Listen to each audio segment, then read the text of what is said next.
জিতুমণি আপোনাৰ পৰা জানিব বিচাৰিছো মুছলমানসকলৰ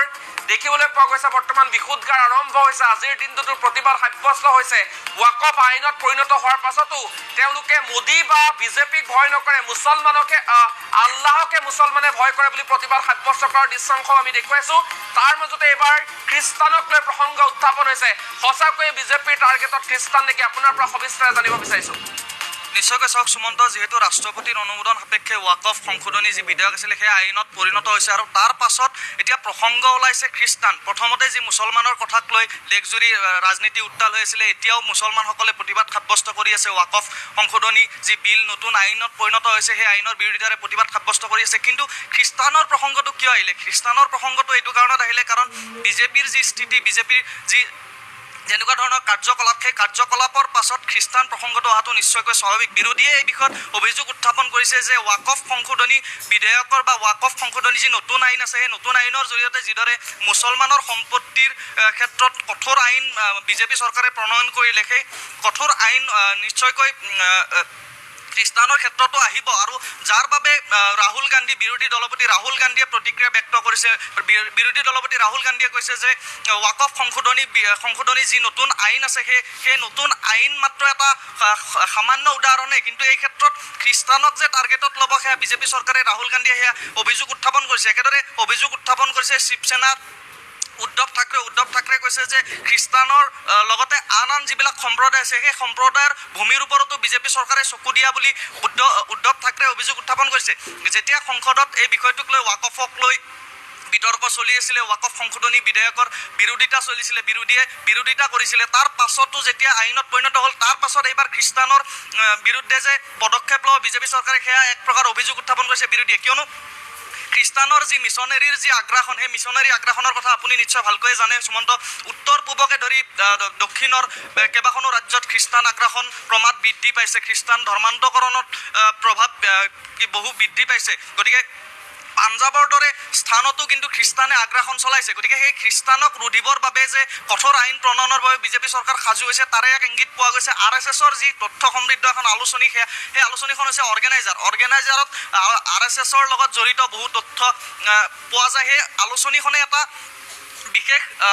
বিশেষ প্ৰতিবেদন প্ৰকাশ কৰিছিল আচলতে সেই প্ৰতিবেদনটো হৈছে যে Who has more land in India? The Catholic Church versus Waqf Board. অর্থাৎ কার ভূমি বেশি আছে ক্যাথলিক যি চাৰ্চ আছে গীৰ্জা আছে ক্যাথলিক গীৰ্জাৰ ভূমি বেছি নে ওয়াকফৰ ভূমি বেছি সেই সন্দৰ্ভত যি সংস্থাটোৱে যি প্ৰতিবেদন যুগুত কৰিছিলে সেই প্ৰতিবেদনত কোৱা হৈছে যে ক্যাথলিক গীৰ্জাৰ যি ভূমিৰ পৰিমাণ সেই ভূমিৰ পৰিমাণ হৈছে 7 কোটি হেক্টৰ অৰ্থাৎ 17.29 কোটি একৰ ভূমি কেথলিক গীৰ্জাৰ আছে আৰু সৰ্ববৃহৎ বেচৰকাৰী ভূমিৰ গৰাকী বুলি অভিহিত কৰিছে এই সংস্থাটোৱে যি প্ৰতিবেদনখন যুগুত কৰিছে এই প্ৰতিবেদনত কোৱা হৈছে যে সৰ্ববৃহৎ বেচৰকাৰী ভূমিৰ গৰাকী হৈছে কেথলিক গীৰ্জা আৰু সমগ্ৰ ভূমিৰ যি মূল্য সেই ভূমিৰ মূল্য তেওঁলোকে নিৰ্ধাৰণ কৰিছে যে 20,000 কোটিৰো অধিক ভূমি আছে গীৰ্জাৰ ওচৰত গতিকে সেই গীৰ্জাৰ ওচৰত যিসমূহ ভূমি আছে সেই ভূমিসমূহ কিন্তু তেওঁলোকে ক্ৰয় কৰা ভূমি নহয় গতিকে সেয়া কেনেদৰে গীৰ্জাই লাভ কৰিলে সেই ভূমি কেনেদৰে গীৰ্জাই পালে সেই বিষয়ত আলোচনা হ'ব লাগে আৰু কঠোৰ আইন আনিব লাগে বুলি উল্লেখ কৰিছে অৰ্গেনাইজাৰ নামৰ সেই সংস্থাটোৱে কিন্তু এই যি প্ৰতিবেদন যুগুত কৰা হ'ল প্ৰতিবেদনৰ পাছতে বিৰোধীয়ে প্ৰতিক্ৰিয়া ব্যক্ত কৰিলে বিৰোধীৰ প্ৰতিবাদ আৰম্ভ হ'ল আৰু তাৰ পাছত ৰহস্যজনকভাৱে সেই বিশেষ যি তথ্য সমৃদ্ধ যি প্ৰতিবেদন যুগুত কৰা হৈছিলে সেই প্ৰতিবেদনটো আঁতৰাই পঠোৱা হ'ল কিন্তু সেই যি প্ৰতিবেদন যুগুত কৰিছিলে অৰ্গেনাইজাৰ নামৰ সংস্থাটোৱে সেই সংস্থাটোৰ প্ৰতিবেদনৰ পাছতে কিন্তু ৰাষ্ট্ৰীয় সংবাদ মাধ্যমতো বিষয়টো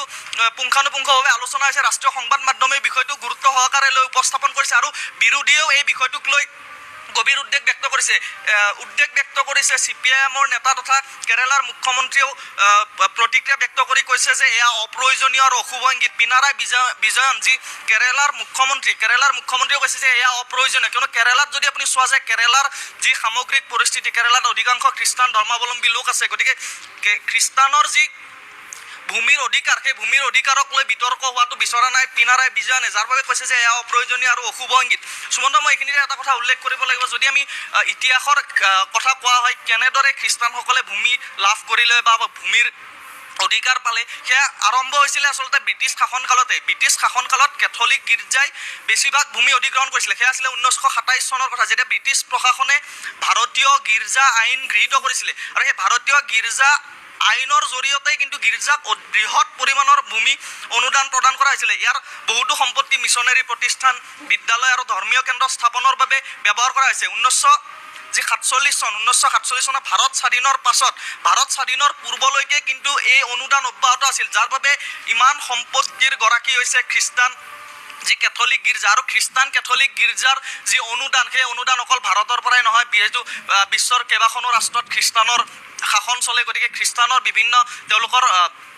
সম্প্ৰদায়ৰ সম্প্ৰসাৰণৰ বাবে কিন্তু খ্ৰীষ্টানসকলে বিভিন্ন ধৰণৰ অনুদান বাহিৰৰ পৰাও লাভ কৰে। গতিকে এই বিষয়ত বিজেপি চৰকাৰে যে পদক্ষেপ ল'ব বা পদক্ষেপ ল'ব গৈ আছে, সেই বিষয়ত কিন্তু বিৰোধীয়ে বিষয়টোক লৈ উদ্বেগ ব্যক্ত কৰিছে। হয় ঋতু, এই মুহূৰ্তত আপোনাক ধন্যবাদ জ্ঞাপন কৰিছোঁ। পৰৱৰ্তী সময়তো আমি আপোনাৰ সৈতে পুনৰবাৰ সংযুক্ত হোৱাৰ চেষ্টা কৰিম, কিন্তু এই মুহূৰ্তত বিজেপিৰ টাৰ্গেটত প্ৰকৃতাৰ্থত সঁচাকৈ খ্ৰীষ্টানৰ ভূমি বা